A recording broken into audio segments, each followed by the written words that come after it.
enough out of you. Let's fucking drink quickly. Hey. Last time of the month, darling.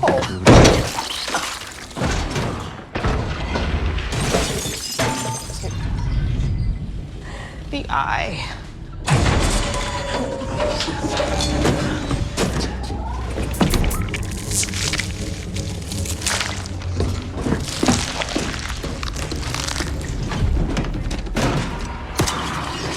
Shmuel.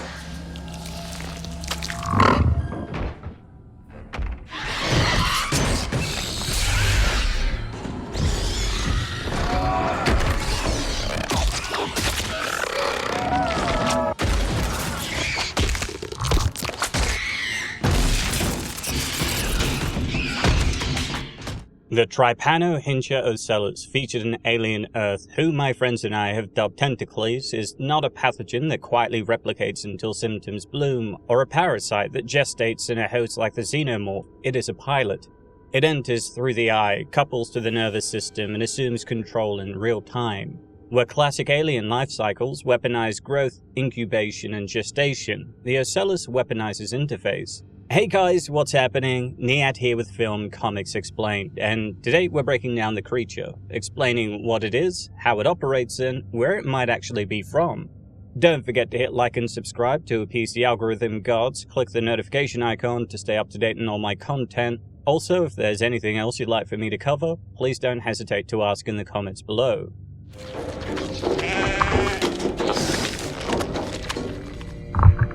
Are you sure you wouldn't like to return them to Yutani and get back to the work at hand?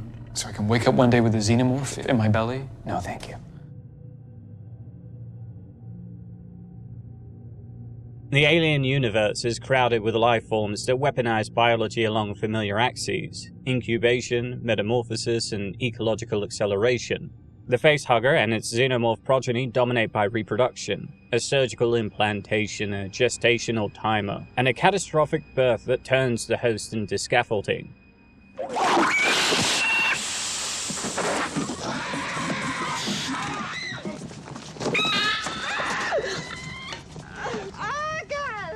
The black pathogen goo dissolves boundaries at the genetic level, rewriting organisms into new lineages and forcing ecosystems through evolutionary overdrive.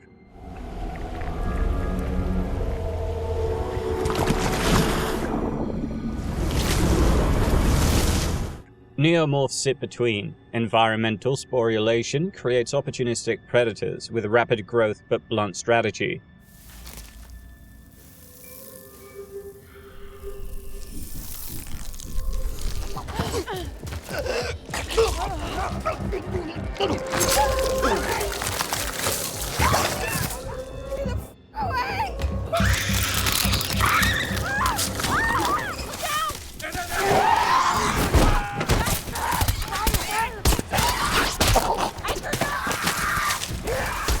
All of these threats fixate on growth, cells dividing, tissues differentiating, bodies becoming something else. The Ocellus is orthogonal to that tradition. It does not grow inside of you, it drives you. Its entire life strategy hinges on an interface rather than a life cycle. Ocular ingress, subcortical capture, and real-time piloting of a pre-existing body. Where a facehugger needs minutes to implant and hours to gestate, the Ocellus needs seconds and a clear path to the orbit. Where the pathogen's horror is the loss of biological identity, the Ocellus' horror is the loss of agency. It is the franchise's first true control specialist, a compact organism that wins not by multiplying, but by hijacking the nervous system's decision gates and converting any vertebrate into a vehicle. That difference echoes through its behavior. Xenomorph ecology seeks dark vertical space for hive architecture and brood protection. Neomorphs depend on spore-rich biomes. Pathogen events balloon into landscape problems. The Ocellus, by contrast, is a geometry problem. It thrives in corridors, choke points, and close-quarters ambushes where eye contact is inevitable and escape vectors are short. Its cross-species competence, human, feline, even ungulate posture manipulation, arises not from broad infection tropism, but from targeting conserved neural infrastructure. Optic tracts, brainstem pattern generators, basal ganglia gating, and stimulation chemistry. In simpler terms, it is closer to a surgical tool than a brood. a single, deliberate agent using vertebrate nervous system as universal hardware.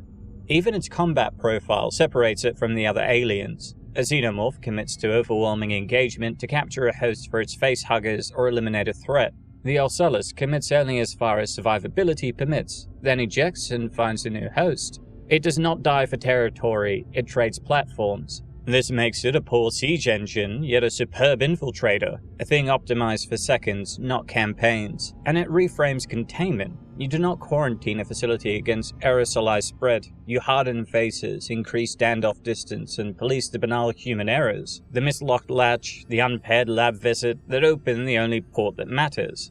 In short, within alien lore, the Ocellus fills the missing quadrant. If facehuggers are reproduction and the pathogen is transformation, the Ocellus is possession, a living infiltrator that turns a host into a giant mech.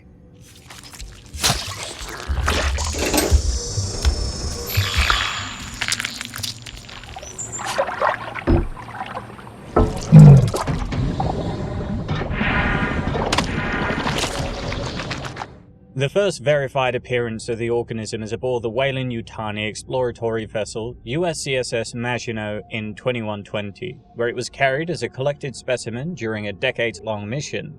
Internal labels recall that it was a parasitic life form capable of host control, and it was physically present on the ship at the time of the disaster that would bring the Machinote down over New Siam on Earth. After recovery and study, the specimen received a tentative taxonomical designation, Trypanohyncha Ocellus, reflecting its multi-iris ocular morphology and tentacular entry method. In other records and downstream handling it would also be referred to as Species 64. Prior lab notes flag the specimen's habit of tapping its container, part distraction, part active sensing, while watching handlers' routines.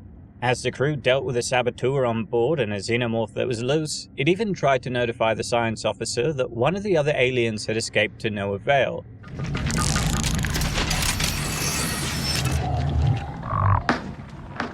That's enough out of you.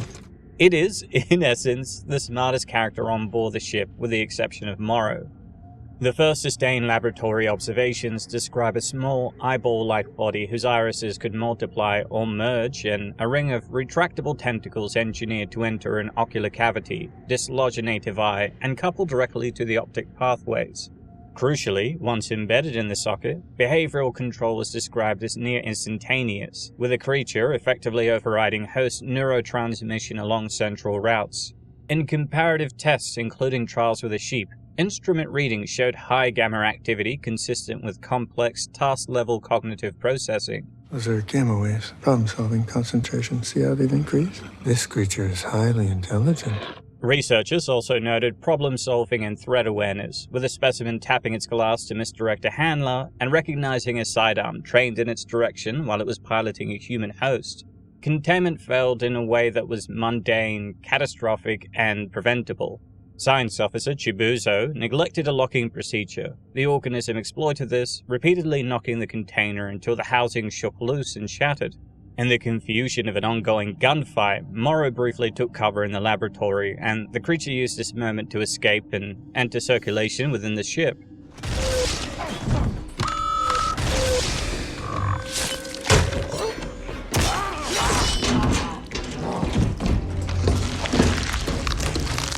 In the ensuing incidents, it took a human host, Shmuel, through the ocular route, and the room changed character instantly. The switch from baseline to instrument-like compliance was near immediate, posture locked, gaze fixed, movement crisp. During the sequence, Zavari was knocked out but not taken.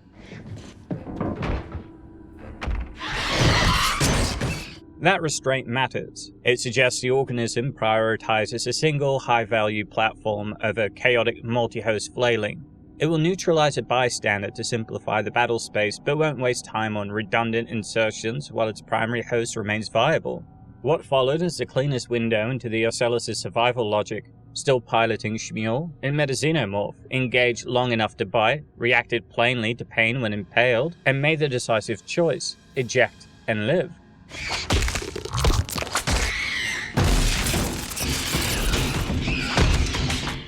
There is no berserker myth here. The Ocellus does not die to prove a point. It abandons platforms the moment cost exceeds value, preserving the organism for the next move. After the Machinote's crash over New Siam, with no other host available, it animated the ship's cat Rascal, effectively piloting a dead body for mobility and concealment. The cat's compact size, stealth and agility gave the organism a new set of vectors, narrow routes, low signatures, and access to human spaces that a wounded person could not traverse safely. It is mobility, not spectacle, that the Ocellus seeks. When a group of prodigy lost boys encountered it, the organism detached from Rascal and attempted to take Nibs, a hybrid, before being trapped. Two lessons surface from this. First, it can recognize relative host value and will trade up if a window opens. Second, it is not omniscient. It didn't fully know whether it could control a hybrid, but it was willing to try. And when the counter-ambush snapped shut after it was surprised it was not strong enough to overpower Nibs, it lacked either the time or the toolset to escape. These fragments, taken together, outline a profile. A precision parasite with ocular ingress, subcortical capture, immediate motor control, and opportunistic survival behaviors robust enough to retreat from a lethal engagement and re-establish itself in a new host across species boundaries. Look how it's watching us. Biology leaves fingerprints. The Ocellus is small and compact. It favors direct physical entry through the eye, it deploys fine tentacular filaments along neural highways, and it reads as a pilot more than a pathogen. Its irises merge and multiply, suggesting a need to adapt to volatile light levels and to extract depth and contrast cues quickly. It taps surfaces, as if to probe resonance. It is exquisitely effective in tight, crowded cranial spaces and appears vulnerable to dehydration and exposure only over time, not instantaneously. These traits point to a very specific evolutionary pressure: short window access to host bodies in environments with complex geometry, unstable lighting, and persistent moisture. The most natural fit is a karstic, cave-rich world in a twilight biome. Think a planet with extensive limestone or evaporite deposits etched by subterranean rivers, producing labyrinthine caverns, vertical shafts, and rimstone pools under a dense, humid atmosphere. In such systems, many native prey species could evolve large, exposed eyes to maximize photon capture near darkness, presenting a literal soft tissue port behind thin lids and sparse bony protection. For a parasite that thrives by neural interface rather than digestion, the eye is a low-inflammation gateway to the optic nerve, millimeters from cranial nerve clusters that gate posture and movement. The Ocellus in this model evolved to exploit brief close-quarters contact, dropping from mineral ceilings or springing from water-slick rock, entering an eye in seconds, and seizing subcortical motor programs to make the host climb, leap, carry, or walk where the Ocellus needs it within the cave network. Lighting volatility explains the multi-iris architecture. In caves, organisms encounter patchy bioluminescence, reflected glints of pools, and occasional shafts of harsh external light at skylights or sinkholes. Multiple apertures give both dynamic range control and short-range depth from pinhole arrays, like geckos and cephalopods convergently evolved on Earth. The observed tapping reads as active sensing, eliciting echoes through rock and thin calcite curtains to map distance and hollows without exposing a whole body to predators. In perpetual humidity, a small organism can keep mucosal surfaces wet enough to maintain adhesion and tentacle suppleness. Desiccation becomes a threat only when removed from its home conditions, which tallies with the resilience shown in shipboard environments and the need to move quickly between hosts.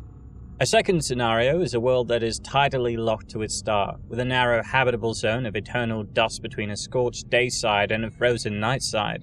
Along this band, fog forests and sintering springs could carve interconnected grottos and sinkholes where animal traffic funnels through predictable choke points.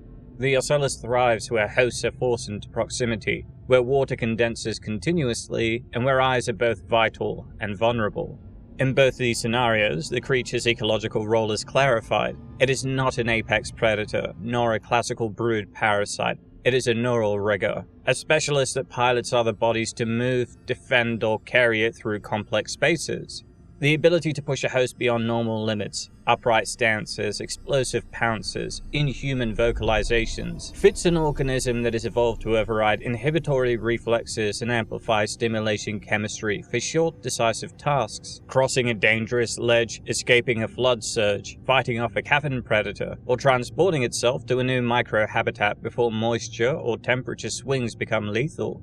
The origin will remain conjectural until we get a survey log or collection point information, yet the anatomy and behavior we have are not ambiguous. They speak to a parasite shaped by stone, shadow, and short distances, a creature built to find the nearest port on living hardware, seize the boss, and pilot a body through the dark. Yeah,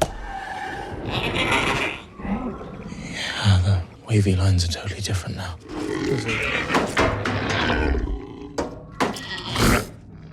The creature is an interface organism. Its entire design appears optimized for fast entry, low inflammation anchoring, and immediate access to the neural gates that determine what a body does next. The external resemblance to an eye is more than camouflage. It supports a visual sensorium capable of operating across volatile lighting, and it gives the organism a low-profile geometry for working inside the orbit. The irises can dilate independently or in arrays, a feature that likely expands dynamic range and depth discrimination at short distances, useful in tight spaces and during insertion. Ingress is brutal in its simplicity. The organism displaces the native eye, seats itself within the socket, and deploys microfilament tentacles along the optic nerve and surrounding tissues. From an anatomical perspective, the orbital apex is the ideal doorway. It is richly vascularized, immunologically quiet compared to other sites, and packed with cranial nerves that serve as eye movements, eyelids, and sensation.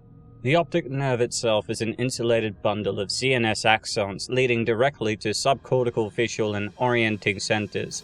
By advancing filaments along these axonal roads, the Ocellus gains proximity to the switches that launch head turns, fix gaze, stabilize posture, and critically, open the throttle on whole-body motor programs. Control, then, is not a top-down coup of the cortex, it's a series of fast subcortical interpositions. The superior collicus and related brainstem circuits handle reflexive orienting, where the eyes and head snap to, how quickly a body tracks motion, when a reach initiates. The basal ganglia determine whether a motor program is permitted or vetoed. A small shift in their gating can turn hesitation into action. The reticulospinal tracts transmit posture commands with a speed a cortex can't match, and the hypothalamus, periaqueductal gray, and locus coeruleus regulate arousal, pain suppression, and effort. By hijacking these systems, chemically and electrically, the Ocellus appears able to lift the brakes, flood the host with catecholamines, and execute movement. This explains the observed profile: near-instant behavioral override, explosive efficient movements, pain that seems noticed but deprioritized, and the eerie instrument-like compliance of a host whose voluntary systems are being out-vetoed at the gate. It also explains the cross-species breadth. The structures exploited: axonal transport machinery, brainstem pattern generators, neuromodulator centers are highly conserved across mammals. A control strategy built for these circuits will translate across different species with a minimal redesign. Two additional features close the loop. First, the organism's small size and mucosal surface indicate a dependence on moisture and a vulnerability to desiccation, hence the emphasis on speed, shelter, and host mobility. Second, we see a bias towards survivability rather than predation.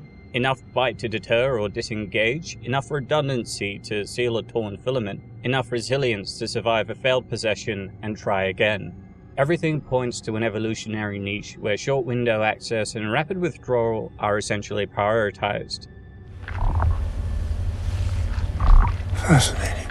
Calling the Ocellus intelligent is an inference from repeatable behaviors.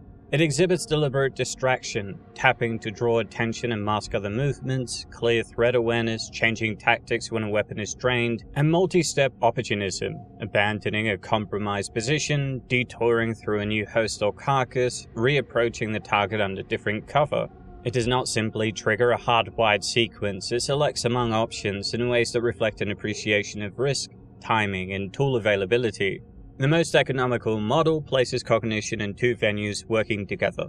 The Ocellus itself provides compact, species-specific heuristics, approach vectors, docking procedures, sensory fusion from its multi-iris optics and mechanosensory tapping, and the chemical recipe to bias host circuits. But once it's seated, it also recruits the host cortex as a co-processor.